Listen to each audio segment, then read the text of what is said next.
anywhere. Appropriations passes. Ways and Means. Chairman of Ways and Means is recognized.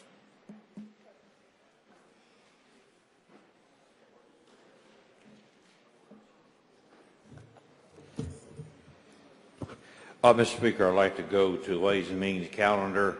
Item 1, Senate Bill 2183. Call it up and make the usual motion. The gentleman calls the bill up, moves the rules be suspended. This bill considered engrossed, read the third time, and placed on final passage. All in favor say aye. Opposed, nay. The ayes have it. The gentleman is recognized. I would ask that I be allowed to yield to the gentleman from Jackson, Mr. Zuber, to handle the bill. The gentleman from Jackson is recognized to present the bill. Thank you, Mr. Speaker, Mr. Chairman, ladies and gentlemen of the House. Excuse me, Senate Bill 2183. Let me back up, if I may. It's one of the reasons why I love this job is because you learn something new every day.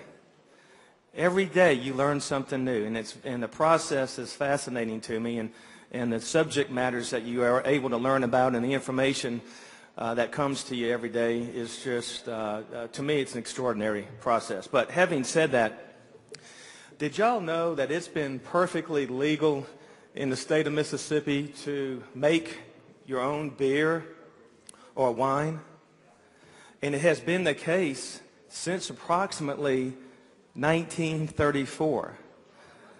Now, there are no differences with the homemaking of wine or the home brewing of wine. There are no rules and regulations. There's no oversight, and there's a big difference between wine and the home brewing of beer. And with this bill, we are trying to level the playing field. Because unlike wine, with beer, as it was explained in committee, you have many rules and regulations. You have a lot of red tape, including but not limited to a $10,000 surety bond, an annual permit fee, an application process, and ladies and gentlemen, it goes on and on and on. So with this bill, we do away with a lot of that red tape. It only applies to the non-commercial home brewing of beer. There is a limitation of 200 gallons per household and 100 gallons for each adult or grown-up in that household. Once again, it only applies to the non-commercial brewing of beer.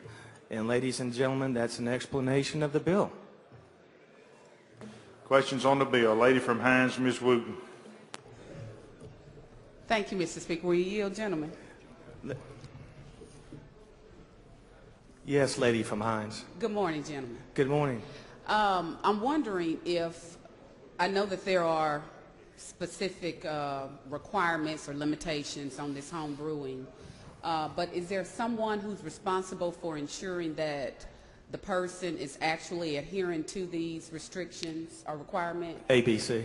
Okay. And so I take it that they have to apply for a permit?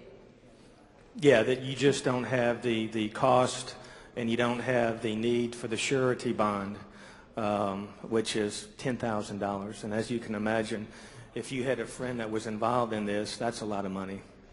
Okay, I just wanted to make sure that Sure. there's somebody that's policing them. Thank you, lady. And if I may, to my colleagues, hopefully, I've been told that if we pass this bill, we could have at least one and possibly two major home brewing beer festivals in the state of Mississippi. If there's no other questions, I move for final passage, Mr. Speaker. The gentleman from Prentice, Mr. Arnold. Would the gentleman yield? Always to my close friend. Now, gentlemen, I've been watching this TV show every once in a while about these moonshiners up in Kentucky. This going to allow our hill country boys to make moonshine in their own kitchen? Gentlemen, that's already illegal. You can't make moonshine.